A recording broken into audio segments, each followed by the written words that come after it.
संवाद उपनिषद श्रृंखला में आज का विषय संप्रेषण और मन भाग 2। मन को समझना और उसमें सकारात्मक भाव बनाए रखना ही उत्थान का मार्ग है।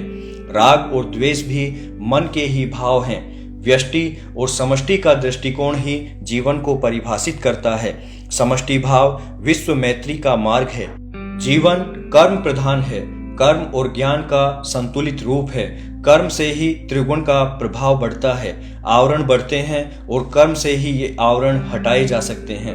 हर इच्छा के साथ नया मन पैदा होता है और इच्छा पूर्ति के साथ ही विलीन भी होता रहता है।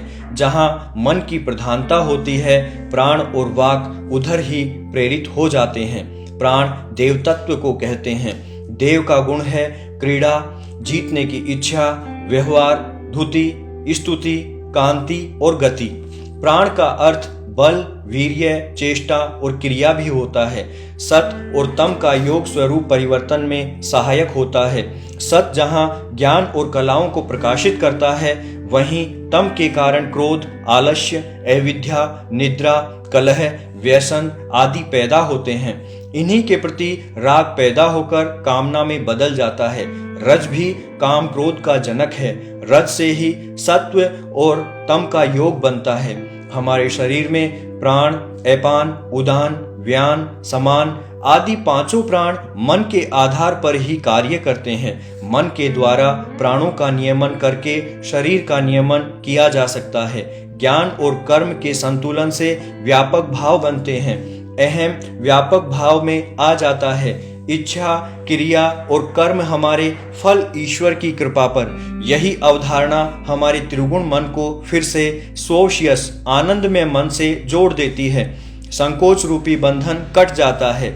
जैन दर्शन के अनुसार मन संज्ञान का एक स्तर है, चैतन्य के विकास का स्तर है। इंद्रिय मन सर्वार्थग्राही है, जो रस, रूप, गंध आदि को इंद्रियों के द्वारा ग्रहण करता है। इंद्रियां और मन तो अपने प्राकृतिक स्वरूप में स्वच्छ ही होते हैं, किंतु राग द्वेष के कारण चंचलता का भाव मन में पैदा होता है और उसकी कारण हमारी वृत्तियां होती हैं। साधना का लक्ष्य है राग द्वेष की उर्मियां, लहरें न उठे और मन की चंचलता का नियंत्रण हो सके। जहाँ प्रवृत्ति है वहाँ स्मृति भी है, कल्पना भी है। ये भी चंचलता को बनाए रखने में सहायक बनती है। मन के कार्य हैं संकलन, विकलन और कामना। इन्हीं से जुड़ती है प्रवृत्ति, स्मृति और कल्पना।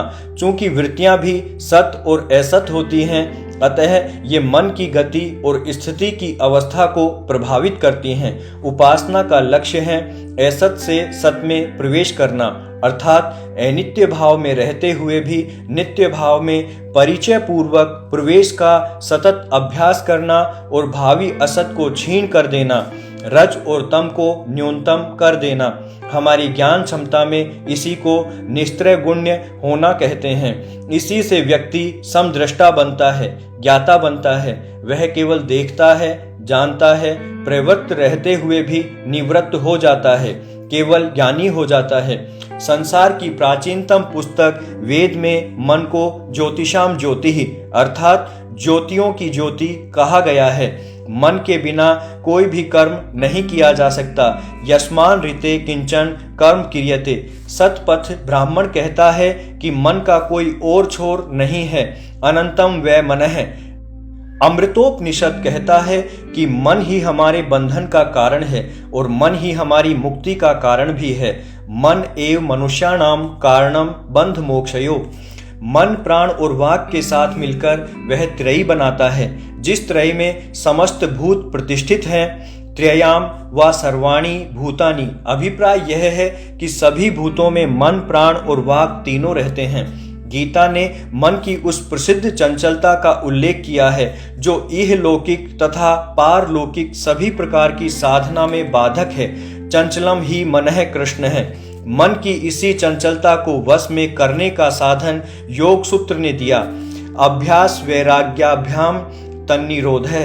योग सूत्र की इस साधना पद्धति को दार्शनिक आधार दिया सांख्य दर्शन के प्रसिद्ध त्रिगुण के सिद्धांत ने, जिसका आधार लेकर मन के परे जाकर त्रिगुणातीत स्थिति का वर्णन हुआ। योग वासिष्ठ में जो जिसका नवनीत दिया गीता ने। नैस्त्रय गुणियों भवार्जुन, मन की चंचलता को रोककर हमें सत्व, रजस तथा तमस तीनों गुणों से ऊपर उठना है। 5000 वर्ष के इतने लंबे काल तक मन पर विवेचन करते समय वेद से लेकर ब्राह्मण ग्रंथ, आरण्यक, उपनिषद, गीता, षड दर्शन तक भारत के मनीषियों ने अनेकानेक नई नई उद्भावनाएं की, तो J.N. सिन्हा को इंडिया साइकोलॉजी जैसे विशालकाय शोध ग्रंथ में इन सब उद्भावनाओं के विश्लेषण का अवसर मिला। स्वयं मैंने भी पिछले वर्षों में लगभग 2500 पृष्ठों में मानस नाम के इस विषय पर अपनी लेखनी चलाई, जिसकी चर्चा विदत समाज में होती रहती है। फलस्वरूप वह सामग्री गुजराती, मराठी, बंगला, पंजाबी, उर्दू, असमिया, कन्नड़, मलयालम, तमिल, तेलुगु, संस्कृत, अंग्रेजी आदि भाषाओं में रूपांतरित होकर पूरे भारत में व्याप्त हो चुकी है। हमारा जगत पंच परवा कहलाता है। इसमें स्वयंभू और परमेष्टि आकाश रूप लोक हैं। सूर्य, चंद्रमा और पृथ्वी पिंड स्वरूप हैं। जो इनको धारण किए हैं अथवा नियंत्रित रखता है वह अव्यक्त है। भूपिंड का जो भाग मानव में आता है वह शरीर कहलाता है। चंद्रमा का अंश मानवीय मन कहलाया। सूर्य के अंश को बुद्धि रूप में जाना जाता है। अव्यक्त अंश आत्मा के नाम से जाना जाता है। इन चारों की सम्मिलित अवस्था का नाम मानव है। आत्मा जड़ चेतन दोनों में रहता है। जड़ में इंद्रियां नहीं रहती। इंद्रियां बाहर की ओर ही देखती हैं, कार्य करती हैं। हम भी अहंकारवश कभी कभी इंद्रिय ज्ञान को ही सत्य मान बैठते हैं। जड़ का अर्थ है बाह्य भौतिक शरीर भाव। चेतना का अर्थ है समनस्क इंद्रिय भाव, यानी इंद्र प्राण का कार्य क्षेत्र। बिना मन के इंद्रियों का कार्य संभव नहीं है। अतः मानव को समनस्क इंद्रिय कहा जाता है। ये सभी जीव सूर्य तक पहुंच सकते हैं। आगे केवल अव्यक्त आत्मा का भाव रहता है। जिस व्यक्ति में इस आत्म भाव की पूर्ण अभिव्यक्ति होती है वह श्रेष्ठ प्राणी कहा जाता है। उसी को मानव कहा जाएगा। किंतु संपूर्ण विश्व में इस विस्तार का मूल बीज है केंद्रस्थ काम में अव्यय मन, शुद्ध मन, जिसको सोशियस मन कहते हैं। उसको जानने की क्षमता साधारण मनुष्य में नहीं होती। श्रीमद् भगवद गीता में श्री कृष्ण कहते हैं कि अव्यय की सृष्टि का आलंबन है, तो इसका तात्पर्य भी मूल निर्गुण मन से ही है। सबके भीतर यही एक आत्मा रूप में स्थित रहता है। जो मुझ में है सो तुझ में है। सोशियस मन के अलावा एक होता है इंद्रिय मन। इसका आधार संकल्प विकल्प रूप है। यह इंद्रिय आधारित है।